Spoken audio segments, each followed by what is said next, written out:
Hello everyone, welcome back to my YouTube channel. मैं हूँ आपके साथ प्रियंका कुमारी और आज के वीडियो में हम बात करने वाले हैं कि हम प्री और mains how to balance pre and mains for 67 BPSC. 67 BPSC के लिए हम प्री और मेंस को बैलेंस करके कैसे चलेंगे, ठीक है। इसमें yes these are the topics. छोटा सा आई होप टू, मैं इस डिस्कशन को छोटा रखना चाहूँगी जितना हो सके। यस नहीं तो आप स्पीड को बढ़ाकर देख सकते हैं, 2x कर लीजिएगा अगर आपके लिए रिलेवेंट कंटेंट हो तो, कि आपको वीडियो को आई एम एक्सट्रीमली सॉरी, आपको प्री और मेंस को बैलेंस करने की ज़रूरत क्यों है। देन सिलेबस एंड PYQs पे बात करूँगी मैं, सब्जेक्टिव अंडरस्टैंडिंग आपकी क्यों होनी चाहिए और लैकिंग क्यों है, एंड देन हम बात करेंगे हाउ टू बैलेंस, ठीक है। सो directly moving into the discussion, please avoid my voice, काफ़ी ख़राब है due to sore throat and everything.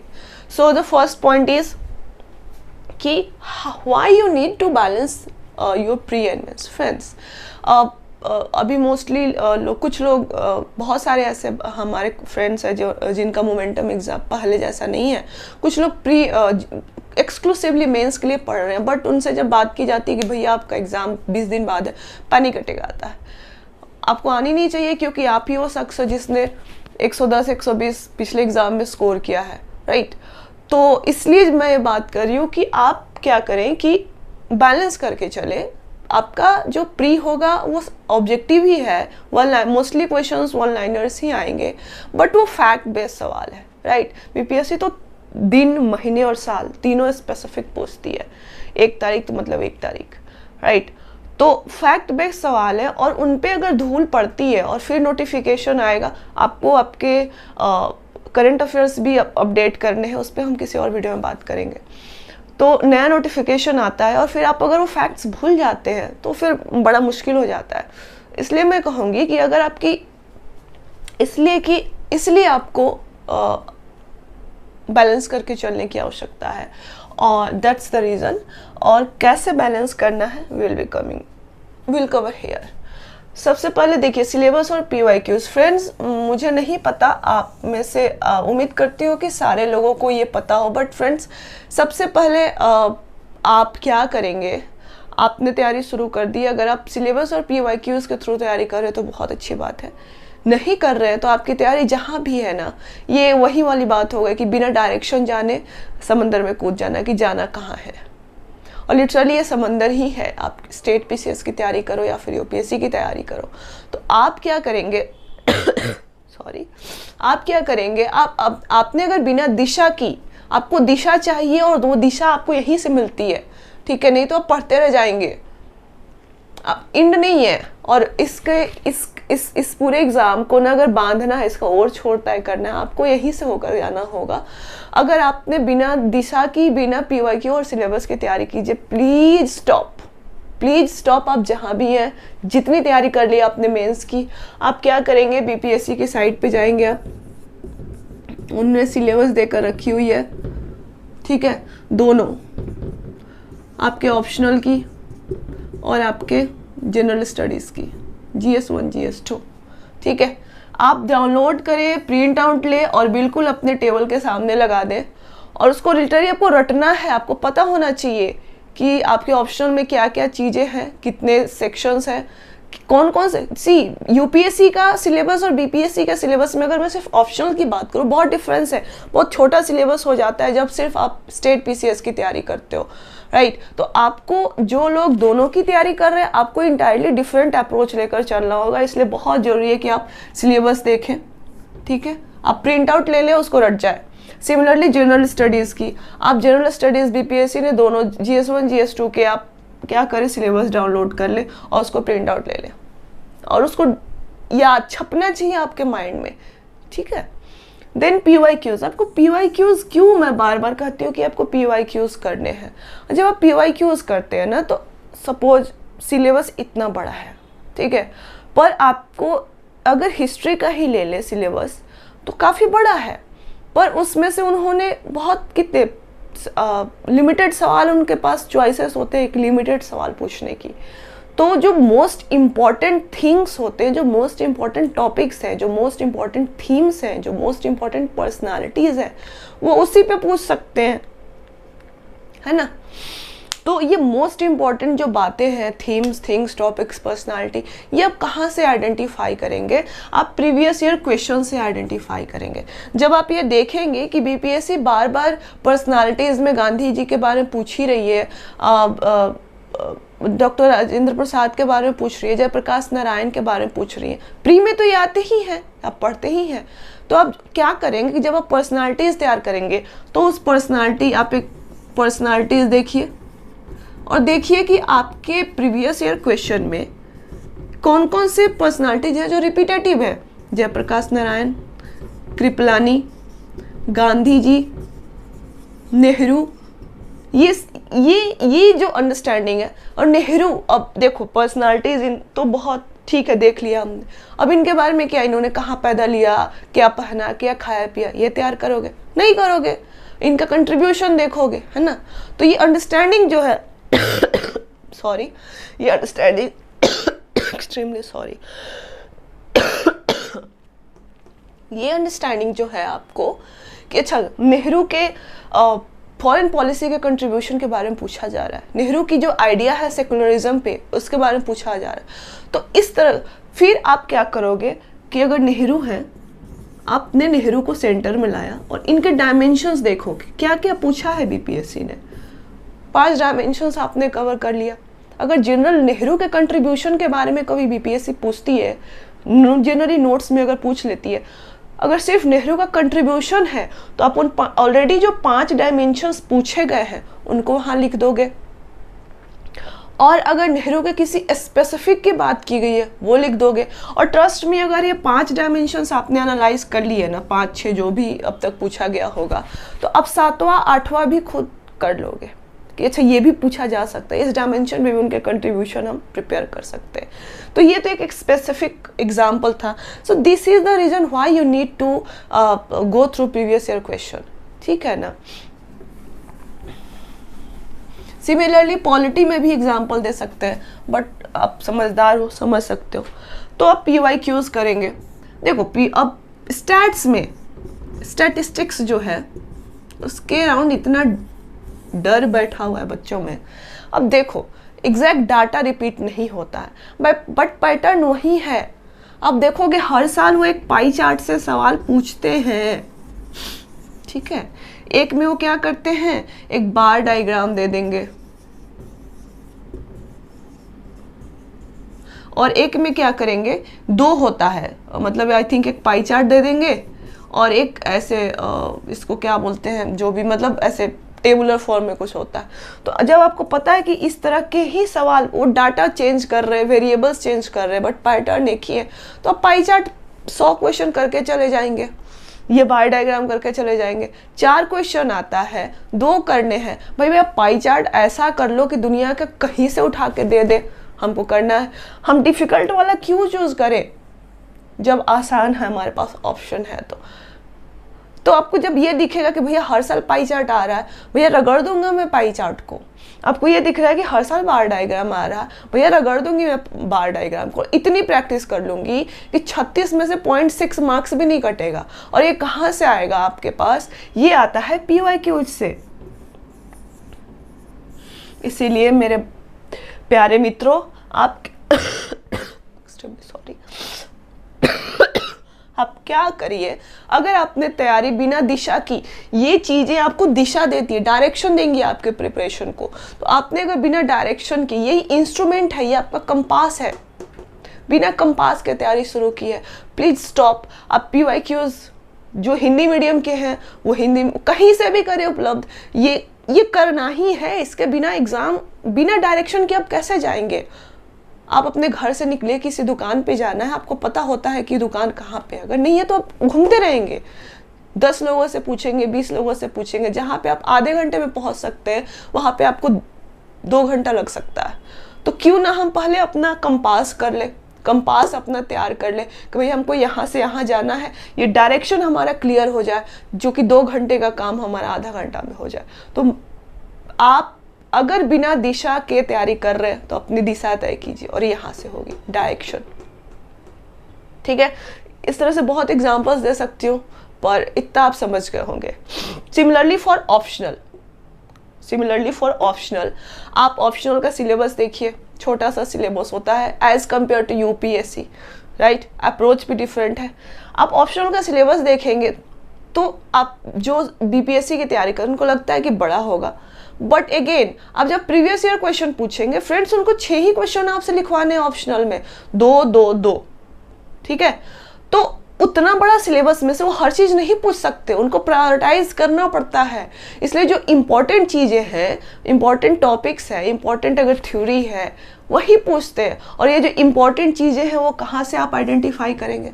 Previous year question से, जो चीज़ें बार बार रिपीट हो रही हैं। और ऑप्शन में तो होते हैं रिपीट क्वेश्चंस ना, आपको पता होगा, जीएस में भी होते हैं। तो इसलिए आपको पीवाईक्यूज करने हैं। आप किसी भी सूरत में previous year questions, Hindi medium वाले, इंग्लिश मीडियम वाले, जनरल स्टडीज़ के अलग से एंड ऑप्शनल के अलग से, आप पहले वो करें। जो भी तैयारी है आपकी उसको पॉज कर दे, 2 दिन 3 दिन 4 दिन इस एक्सरसाइज में दे। जनरल स्टडीज़ और जो मेरा ऑप्शनल है उसकी तो हम यहाँ पे करेंगे ही, बट मैं चाहती हूँ कि आप खुद उस पोजीशन में आके एनालाइज कर सके। आप पहले वो एक्सरसाइज करें, जहाँ से भी हो आप मंगाएं। आप गांव के किसी कोने में हैं, स्टिल आपका काम है, क्योंकि ये आपका कंपास है, आपको डायरेक्शन यहीं से मिलनी है। अपनी दिशा तय करने के लिए आपको मेहनत करनी होगी, आपको ये चाहिए ही चाहिए, ठीक है। ओके जी, अब चलते हैं सब्जेक्टिव अंडरस्टैंडिंग वर्सेस रट्टा मार पढ़ाई। यस, सब्जेक्टिव अंडरस्टैंडिंग वर्सेस रट्टा मार। फ्रेंड्स, वीडियो शायद थोड़ी लंबी हो जाएगी, तो अगर स्पीड बढ़ा देना, रिलेवेंट नहीं है तो स्किप कर देना, मैं थोड़ा डिटेल डिस्कशंस लेती हूँ। एनीवेज, देखो स्टेट पीसीएस के ना, स्टेट पीसीएस स्पेशली बीपीएससी की बात कर रहे हैं, बीपीएससी के अराउंड एक मिथ है। आप जब पीटी होता है ना तो मैराथन चलते हैं। आप मुगल शासन में कौन सा राजा था जो वो मयूर सिंहासन पर बैठा था, ये रट के आप प्री निकाल सकते हैं, पर ये रट के आप मेंस नहीं निकाल सकते। वो आपसे अगर पूछेंगे मेंस में, हालांकि ये बीपीएससी में है नहीं, फिर भी अगर वो पूछते हैं तो मुगल एम्पायर से उनके एडमिनिस्ट्रेशन के बारे में पूछेंगे, उनके आर्ट एंड आर्किटेक्चर में कंट्रीब्यूशन के बारे में पूछेंगे। तो यहाँ पे जो आपकी रट्टा मार पढ़ाई है वो नहीं चलेगी आपको। और ये चीज़ें आपको जब डिस्क्रिप्टिव लिखनी होती है, आपको एक्सप्लेन करना होता है, तो आपकी चीज़ों तो रटनी ही है, तभी जाके वो वहाँ पे असिमिलेट होगी। बट आपकी जो समझदारी है, जब तक आप कंसेप्ट को समझेंगे नहीं तब तक वो रिप्रोड्यूस नहीं होगा। और जितनी बेहतर तरीके से आप समझे रहेंगे, जितनी बेहतर तरीके से आपको कंसेप्ट डाइजेस्ट हुआ रहेगा, उतना स्ट्रक्चर्ड आंसर आपका निकल के आता है। तो फ्रेंड्स, पहले तो आप ये देखिए कि लुसेंट रट के एंशिएंट और मेडिवल, जो भी है मेडिवल मॉडर्न, अगर आप वहाँ से पढ़ रहे हैं, आप जियोग्राफी पढ़ रहे हैं, वहाँ से आप प्री निकाल सकते हैं, पर आपका मेंस नहीं होगा। बहुत से ऐसे कमेंट्स आए कि वो हर प्री 3-4 स्टेट के प्री पास कर लेते हैं, 110 से 120 लाने वाले प्री में लोग, उनका मेंस क्यों नहीं होता है? 2 चीज़ों की वजह से। एक तो उनका डायरेक्शन नहीं है, उनकी दिशा नहीं है उनके पास। दूसरा कि उनके पास ये है, इसके अराउंड जो मिथ क्रिएट किया गया है वो ये है, वो मेहनती हैं, ऐसा मैं नहीं कह रही हूँ, बहुत मेहनती हैं तभी वो ये कर पाते, पर उनके पास सब्जेक्टिव अंडरस्टैंडिंग नहीं है। और ये कैसे आएगी? आपको स्टैंडर्ड सोर्सेस पे स्विच करना ही होगा, there is no other way. आपको लक्ष्मीकांत पढ़ना ही होगा।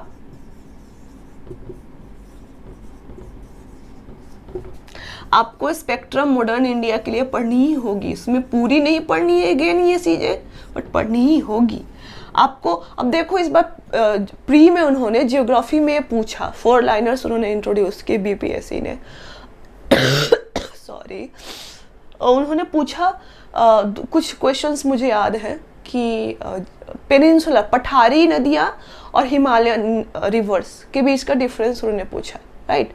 अब मैंने जियोग्राफी वाला सेक्शन लुसेंट का देखा नहीं है, पर मुझे लगता है कि वहाँ पे दिया होगा, अगर दिया हो तो ठीक है। लेकिन ये क्वेश्चन तो मेंस का क्वेश्चन है। अगर ये स्टैटिक, बिल्कुल कोर स्टैटिक जियोग्राफी में पूछे बीपीएससी तो पूछ सकती है ना कि डिफरेंस बिटवीन, पूछी ही होगी peninsular reverse and Himalayan reverse. और 11th क्लास की जो अपनी जियोग्राफी की एनसीईआरटी है उसमें साफ साफ उन्होंने टेबल बना के दिया हुआ है। उन्होंने एक और ग्लेशियल लैंड फॉर्म्स के बारे में पूछा, हालांकि वो सवाल बहुत डिफिकल्ट था, बहुत फैक्चुअल और स्पेसिफिक सवाल था, एक्सट्रीमली सॉरी। पर मैं ये कह रही हूँ कि वो कभी भी आपसे कोर ऑफ जियोग्राफी पूछ सकते हैं, राइट। तो आपको 11th की जियोग्राफी पढ़नी ही पड़ेगी, आपको स्पेक्ट्रम पढ़ना ही पड़ेगा, आपको लक्ष्मीकांत पढ़ना ही पड़ेगा, there is no other way. आपको प्री और मेंस में बीपीएससी का जो करंट अफेयर्स का डिमांड है बिल्कुल अलग है, ठीक है। प्री में वन लाइनर्स पढ़ के काम चल जाएगा, लेकिन मेंस में आपको डिस्क्रिप्टिव आंसर लिखना है और काफ़ी लेंथ, काफ़ी सब पार्ट्स होते हैं। पहले क्वेश्चंस, वो बाद में बात कर लेंगे क्वेश्चंस के बारे में। अगेन करंट अफेयर्स में आपको ये जो अंडरस्टैंडिंग है, ये जो डिस्क्रिप्टिव डिमांड है, वो आप तभी समझेंगे जब आप खुद से उस पोजीशन में रहेंगे कि आप पढ़ें, चीज़ों को खुद समझें, कंप्रीहेंड करें और उसको रिप्रोड्यूस करें। इसलिए आपको स्टैंडर्ड चीज़ें पढ़नी ही पड़ेगी। मेंस में करंट अफेयर्स कहाँ से करना, उस पर मैं बात डिफरेंट वीडियो में करूँगी, पर मेरी उम्मीद करती हूँ कि मेरी बात आप तक पहुँच रही होगी जो मैं कहना चाहती हूँ। यही रीजन्स हैं कि इतने मेहनती होते हैं बच्चे, फिर भी उनको बहुत लंबा समय लगता है एग्ज़ाम क्वालिफाई करने में। आपको सब्जेक्टिव अंडरस्टैंडिंग की तरफ मूव करना ही होगा। जिसके पास सब्जेक्टिव अंडरस्टैंडिंग है, हो सकता है वो 120 के जगह पे 110 ले आए एग्ज़ाम में, 120 के जगह 105 ले आए। 105 नहीं, जनरल होगा तो मुश्किल हो जाता है, बट वो आराम से मैं ये कहना चाह रही हूँ कि जिसके पास ये है ना, वो प्री भी क्वालिफाई करता है और मेंस भी क्वालिफाई करता है। बट जिसके पास ये जो सिर्फ इस पे फोकस करते हैं, लुसेंट पढ़ेंगे, वो प्री में तो 120 तक लाएंगे, बट मेंस में बहुत डिफिकल्टी होती है उनको, ठीक है। तो आपको ये करनी ही पड़ेगी। So this is the third thing. Now हम लास्ट टॉपिक पे बात करेंगे कि कैसे आपको बैलेंस करनी है, how you should balance your pre and mains, ठीक है। फ्रेंड्स देखो, क्या करो कि सबसे पहले आपने ये सारी चीज़ें कर ली। Firstly you identify what are the common things between pre and mains, ठीक है। जैसे हिस्ट्री हो गया, पॉलिटी हो गया, जियोग्राफी हो गया। साइंस टेक पे हम बाद में बात करेंगे, इकोनॉमी वाली जो पोर्शन है उस पर भी बाद में बात करेंगे हम, वो हो जाएगा, कोई इशू नहीं है, वो तो करंट अफेयर से रिलेटेड होता है। ये चीज़ें हैं, स्टैट्स कॉमन नहीं है बट इस पे भी मैं बात करना चाहूँगी।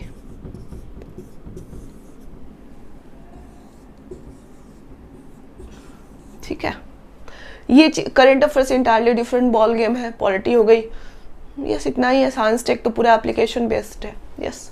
अब आप क्या करेंगे कि आप देखो, चंपारण सत्याग्रह प्री में ही पूछते हैं।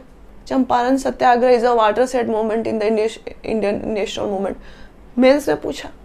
आपको क्या करना है, आपको एनालिसिस करनी है उन्हीं फैक्ट्स को जो आप प्री में पढ़ते हैं, आपके माइंड में एक स्ट्रक्चर बनाना है कि ऐसा कंपेयर करना है ना। 1917 से पहले देश का जो नेशनल मूवमेंट था उसका सिचुएशन क्या था, और वो चंपारण सत्याग्रह के बाद आखिर ऐसा क्या हुआ कि देश की दिशा और दशा बदल गई नेशनल मूवमेंट, यही तो लिखना है।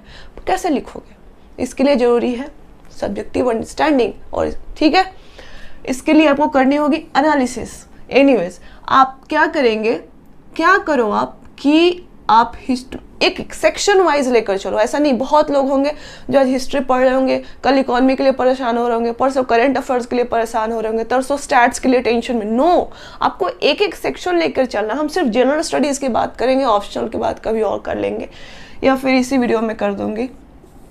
देखो, आपको सेक्शन वाइज चलना है। हार्डली आपके 5-6 सेक्शन है, 3 इधर 3, 6 सेक्शन जीएस के। अगर आपने प्री से पहले 2 भी कर लिए, ये तो स्टैट्स आपके प्रैक्टिस की बात है, ये इसको तो काउंट ही मत करो, ये तो रट्टा मार है ही नहीं। 5 ही हुए, 5 सेक्शन, मतलब 2 सेक्शन भी कर लिया आपने प्री से पहले, तो कितने 3 ही तो करने, और प्री और मेंस के बीच में आपको मिनिमम 120 दिन मिलने वाले, तो मिनिमम होने वाले। बीपीएससी को 4 महीने तो लगेंगे ही। ठीक है, आप हिस्ट्री के पीवाईक्यूज देखेंगे, इंपॉर्टेंट टॉपिक्स आइडेंटिफाई करेंगे, और इसको 10 दिन दो, 10 डेज दो, और 10 डेज में ये इंपॉर्टेंट चीजें आपकी कवर हो जानी चाहिए। ठीक है, मैं एज्यूम करके चल रही हूं कि आप 6 घंटे पढ़ते हो, ऑन एवरेज आपका एक दिन का 6 घंटे की स्टडी है, इसमें 2 आवर्स आप दे दो अपने जो प्री पढ़ा है ना उसके फैक्ट्स के रिवीजन के लिए। ये 2 आवर्स बिल्कुल टाइमर लगा के दे दो। 2 दिन में पॉलिटी रिवाइज कर लो, 2 दिन में ज्योग्राफी कर लो, 2 दिन में जो करंट अफेयर्स पढ़े हैं, फैक्ट्स पढ़े, वो बिल्कुल आपकी आंख के सामने से गुजरते रहने चाहिए, तभी वो चीज़ें क्लियर होंगी। नहीं तो मिट्टी पड़ी, अगर उस पर डस्ट पड़ा, लंबे समय तक नहीं पढ़ा तो मुश्किल हो जाएगी। ठीक है, आपके पास 4 घंटे बचते हैं, मैं कोई 12 घंटे पढ़ने की बात नहीं कर रही हूँ आपसे, 4 घंटे बचते हैं। आप 10 दिन में 4-4 घंटे देते हो, 3 घंटे मान लो यहाँ से दो, 3 आवर्स दो, इसमें से 30 घंटे होते हैं। 10 डेज के 3 आवर्स 30 घंटे, 30 घंटे में आपके ये हिस्ट्री के टॉपिक्स तैयार नहीं होंगे क्या? चलो इसको थोड़ा सा बढ़ा लो, 40 घंटे कर लो, फिर भी आप इसको कर सकते हो। 10 दिन है, आप इसको 12 दिन दे दो। 12 दिन में अगर आपका हिस्ट्री का पोर्शन मेंस के लिए आपके नोट्स बन के तैयार हो गए बिल्कुल, तो फिर आपका एक पोर्शन डन।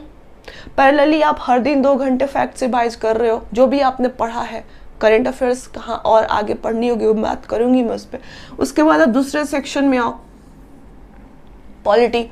अब पॉलिटी में आपको जो इम्पोर्टेंट चीज़ें हैं, फेडरल इशूज पूछते हैं, प्रेसिडेंट के बारे में पूछेंगे, गवर्नर के बारे में पूछते हैं, अमेंडमेंट के बारे में पूछेंगे, ये सारी चीज़ें पूछते हैं। आप देखो कि क्या क्या पूछ रहे हैं, उन टॉपिक्स को तैयार कर लो, और हर के साथ रिसेंट ट्रेंड उसमें डालो कि क्या पूछा जा सकता है। इसको आप 12 से 14 दिन, 12 दिन, चलो जितना भी लगे ना, उससे 2 + 2 दिन दो। एक एक टॉपिक भी तैयार करोगे ना, एक एक टॉपिक, तो भी ये हो जाएगा। तो इस तरह से आपको बैलेंस करके चलनी है। जो कॉमन एरियाज है, अब मैं आपको कह दूं कि मेंस के करंट अफेयर्स तैयार करो, कोई मतलब नहीं है, क्योंकि वो प्री में उस तरह से पूछते ही नहीं है, उसको हम बाद में देखेंगे। स्टैट्स पे आऊंगी मैं। सिमिलरली ज्योग्राफी, आप ज्योग्राफी कर सकते हैं, जो बीपीएससी ने इस बार पूछा था जो ज्योग्राफी में, वो बिल्कुल मेंस का सवाल था कि हिमालयन रिवर और पेनिनसुला रिवर में आप जो, अगर उन्होंने इंडियन ज्योग्राफी जो सिलेबस में है 5-6 थीम्स हैं, सॉइल है, रिवर्स हैं, और फिजियोग्राफी के बारे में पूछ सकते हैं, उनको से तैयार कर लो। 36 नंबर 38 नंबर का सवाल आता है, तो आपको उस तरह से उसको प्रेजेंट भी तो करना है, आप उसको करके देखो। इस तरह से आपको बैलेंस बनानी है। ठीक है, जो कॉमन एरियाज है उनके लिए परेशान रहना है, ना कि करंट अफेयर्स के लिए परेशान रहना। इकोनॉमी वाले पोर्शन पे हम बात करेंगे, मोस्टली करंट अफेयर्स बेस्ड होती है, विल टॉक अबाउट दैट। अगर ये आप इतना कर लेते हो प्री से पहले, बचता क्या है? ये तो खेलने की चीज है, ये डेफिनेटली ये खेलने की चीज है। ठीक है, कुछ नहीं बचता फिर। अब देखो स्टैट्स में क्या है, 2 तरह के लोग होंगे। एक तो जिनका फंडामेंटल क्लियर होगा, बेसिक्स। देखो स्टैट्स करने के लिए आपको परसेंटेज की पता होनी चाहिए, रेशियो एंड प्रोपोर्शन की पता होनी चाहिए, प्रॉफिट एंड लॉस की पता होनी चाहिए। हो सकता है 1-2 चीज़ें, और जो general plus minus multiplication division, ये चीज़ें आपको पता होनी चाहिए। मुझे लगता है कि स्टैट्स आपका निकल जाएगा। ठीक है, बाकी प्रैक्टिस की बात है। तो जो 2 तरह के लोग होंगे, एक तो जिनका कि फंडामेंटल मैथ्स मतलब बेसिक न्यूमरेसी जो ऐसे एप्टीट्यूड अच्छा होगा वो स्टैट्स को प्रैक्टिस कर सकते हैं। खेल खेल में एक क्वेश्चन ले लिया, बनाते हैं, हर 3 दिन में भी एक करो। अभी प्री के बाद इसको रेगुलर कर देना, कम से कम हाथ तो यूज टू होगा, है ना, तो वो कर सकते हैं। दूसरे लोग ऐसे होंगे जिनका बेसिक न्यूमेरिकल थोड़ा कमजोर होगा, थोड़ा कमजोर है। ठीक है, कमजोर वाला डरना नहीं, उसको हम लोग स्ट्रॉन्ग कर सकते हैं। वो क्या करें, वो इन फंडामेंटल्स पे काम करें, परसेंटेज पे काम करे, रेशियो एंड प्रोपोर्शन को समझे, प्रॉफिट एंड लॉस को समझे। एक आध टॉपिक छुट्टी होगी तो मैं बता दूंगी। इससे क्या होगा, देखो इस हर बार प्री में भी परसेंटेज से सवाल आ रहा है, ठीक है। हर बार रेशियो एंड प्रोपोर्शन से सवाल आता है, प्रॉफिट एंड लॉस से इस बार भी सवाल आया था, सेलिंग प्राइस, कॉस्ट, वो सारी चीज़ें। तो अगर आप ये करते हो तो आपका एक क्या हो रहा है कि आप डायरेक्टली प्री में आपको हेल्प मिल रहा है और कहीं ना कहीं आप स्टैट्स के लिए अपने आप को तैयार कर रहे हो, ठीक है। तो ये सारी चीज़ें हैं, इस तरह से आपको बैलेंस करके चलनी है प्री और मेंस की।